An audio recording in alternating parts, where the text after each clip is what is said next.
Hello everyone, I welcome you all to the Tech Stories web development demo session. So in this session we'll see what is HTML5, CSS3, Bootstrap, JavaScript, jQuery, Angular and React. So in this session I'll also cover what all technologies which is required to become a web developer and what all things you must know to get a job in web development field. So let's get started. So let me start with HTML and HTML5. So basically you guys might be knowing the difference between HTML and HTML5. If you don't know, I'll explain it. So HTML is a hypertext markup language which is used to create a web page. HTML is used to create a layout of the web page. So the latest version of HTML is HTML5. So in HTML5 we have got a lot of other tags, like we have got audio tag, video tag, header, footer, section, article, aside. So these are all the new tags that we have got in HTML5, and along with that we have got some APIs as well, we do have web storage, we do have geolocation, web workers. So these are all the features that we got in HTML5. If you have knowledge on HTML, then you should get updated to HTML5 as well. So basically keep in mind that HTML is used to create a layout of the web page.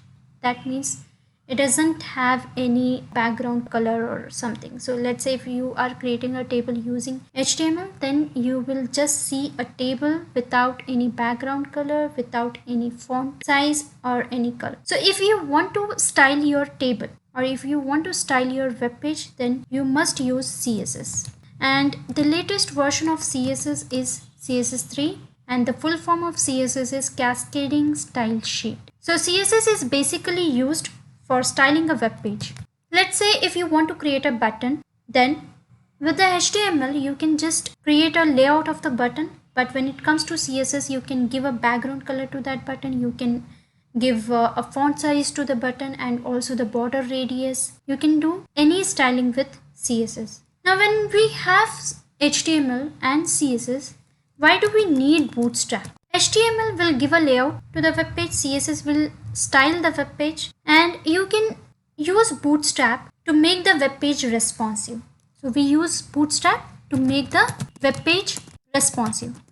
So responsive here, it means whatever application you are building or a website you are building, that should fit to all the screens, whether it is a mobile or a tablet or a laptop or a desktop devices. So you should make sure that user should not have any difficulty using your application. That means it has to fit to all the screens. So using Bootstrap you can achieve that.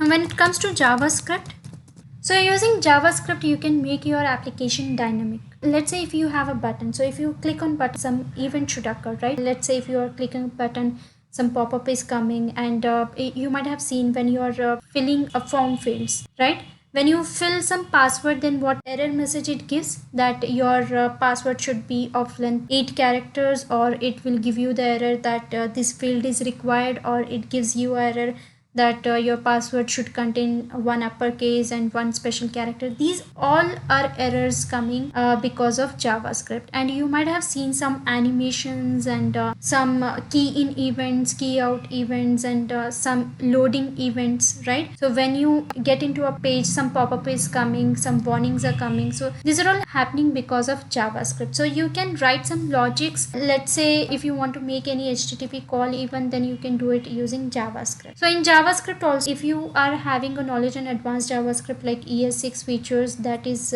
good along with the fundamentals. We do have a library of JavaScript, that is jQuery library. It is very good for manipulating a DOM. So a DOM is a document object model. That means whenever you render your HTML page, the HTML passed and that DOM will be created, and then you can manipulate the DOM easily using this jQuery. You can do it even JavaScript, but jQuery makes it easier for us. That is why we use jQuery, and you can achieve some animations and everything using jQuery.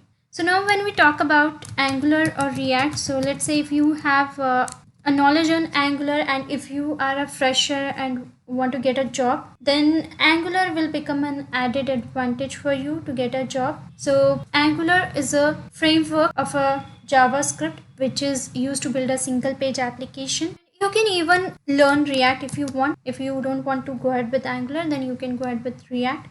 So using React also you can make a single page application. The difference is that Angular is a framework and React is a library.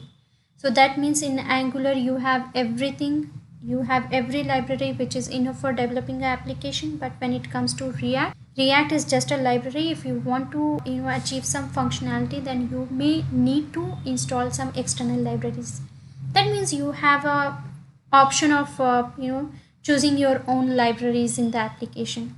So if you're experienced, then you must have knowledge on Angular or React, any one of the JavaScript libraries or frameworks. So now let me make it more simpler. See, if you want to become a web developer, then you must have knowledge on all of these.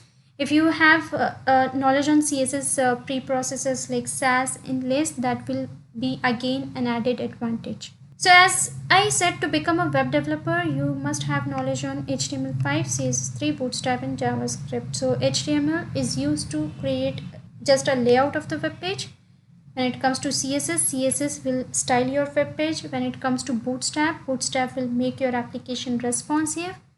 And when it comes to JavaScript will make your application interact. It will make your application dynamic. So let me give you an example. Let's say you might be knowing skeleton, right?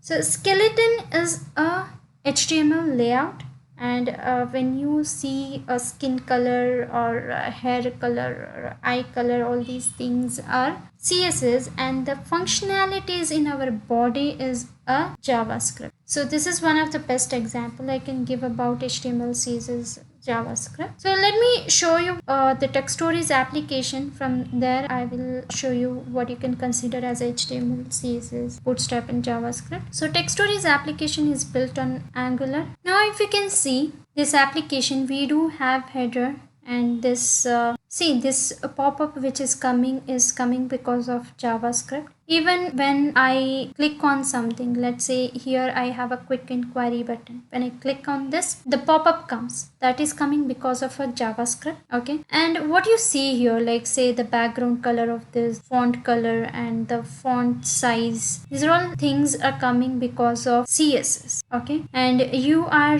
dividing the screen into 3-column layout. So you can see there are 3 cards, right? So you can have these 3 cards. You can divide the screen into 3 section. In that you can have 3 different cards. So these are all things what you can see is built using HTML, CSS, JavaScript, and it is built on Angular as well. Let's say if I click on this AWS cloud migration, without reloading a page it updates a content. So that means it is a single page application. So if you want to see whether the application is responsive or not, what you can do is you can just inspect the element. You can choose this toggle device toolbar, and you can choose the phones. Okay, you can choose the devices. So basically, let's say I'm choosing this iPhone. So see, you can see whether your application is responsive or not, like this.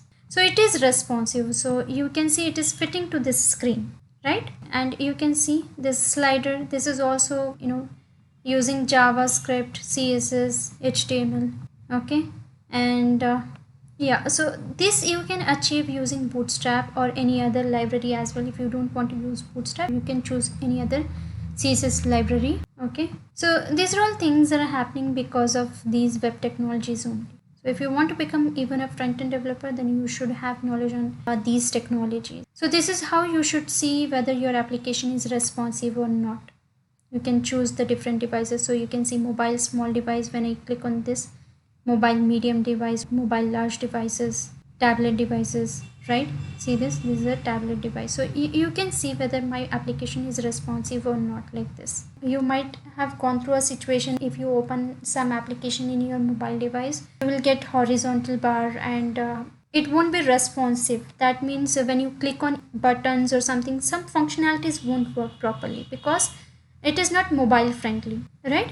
So that is why if you want to become a front-end developer, then you should always focus on different devices, and you should always make your application responsive, and all the functionalities should work on all the devices, and you should also focus on the browsers, different browsers, because when you develop a application, if it works only in a few browsers, let's say in older browsers some application won't work, so you should not do that. You should also focus on the older browsers as well. Again, it depends on the company's requirement, and then based on the requirements, you can build it the application.